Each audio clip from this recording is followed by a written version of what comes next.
اپنی اولاد کو مفلسی کے خوف سے قتل نہ کرنا، کیونکہ ان کو اور تم کو ہم ہی رزق دیتے ہیں۔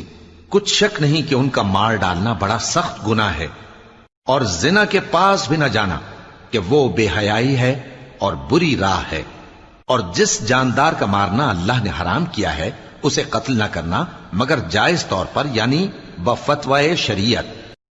اور ہم نے اس قرآن میں طرح طرح کی باتیں بیان کی ہیں تاکہ لوگ نصیحت حاصل کریں، مگر وہ اس سے اور بدک جاتی ہیں۔ کہہ دو کہ اگر اللہ کے ساتھ اور معبود ہوتے جیسا کہ یہ کہتے ہیں تو وہ ضرور عرش والے کی طرف لڑنے بھیڑنے کے لیے رستہ نکالتے۔ وہ پاک ہے اور جو کچھ یہ بکواس کرتے ہیں اس سے اس کا رتبہ بہت عالی ہے۔ اور جب کوئی چیز ناپ کر دینے لگو تو پیمانہ پورا بھرا کرو، اور جب تول کر دو تو ترازو سیدھی رکھ کر تولا کرو، یہ بہت اچھی بات اور انجام کے لحاظ سے بھی بہت بہتر ہے۔ اور اے بندے، جس چیز کا تجھے علم نہیں اس کے پیچھے نہ پڑ، کہ کان اور آنکھ اور دل ان سب اعضاء کے بارے میں ضرور باز پرس ہوگی۔ اور زمین پر اکڑ کر اور تن کر مت چل، کہ تو زمین کو پھاڑ تو نہیں ڈالے گا اور نہ لمبا ہو کر پہاڑوں کی چوٹی تک پہنچ جائے گا۔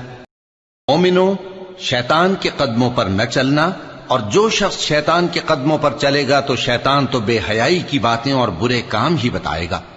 اور اگر تم پر اللہ کا فضل اور اس کی مہربانی نہ ہوتی تو ایک شخص بھی تم میں پاک نہ ہو سکتا، مگر اللہ جس کو چاہتا ہے پاک کر دیتا ہے، اور اللہ سننے والا ہے، جاننے والا ہے۔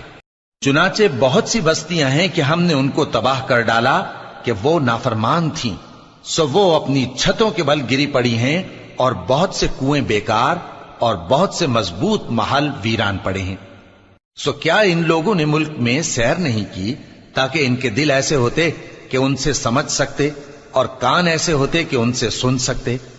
بات یہ ہے کہ آنکھیں اندھی نہیں ہوتی بلکہ دل جو سینوں میں ہیں وہ اندھے ہو جاتے ہیں۔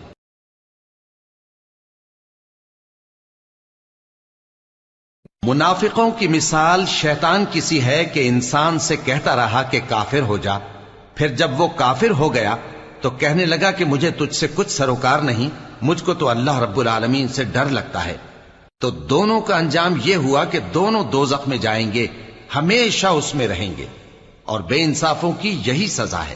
اور اللہ ہی کی عبادت کرو اور اس کے ساتھ کسی چیز کو شریک نہ بناؤ، اور ماں باپ اور قرابت والوں اور یتیموں اور ناداروں اور رشتہ دار ہمسایوں اور اجنبی ہمسایوں اور پاس بیٹھنے والوں اور مسافروں اور جو لوگ تمہارے قبضے میں ہوں سب کے ساتھ حسن سلوک کرو۔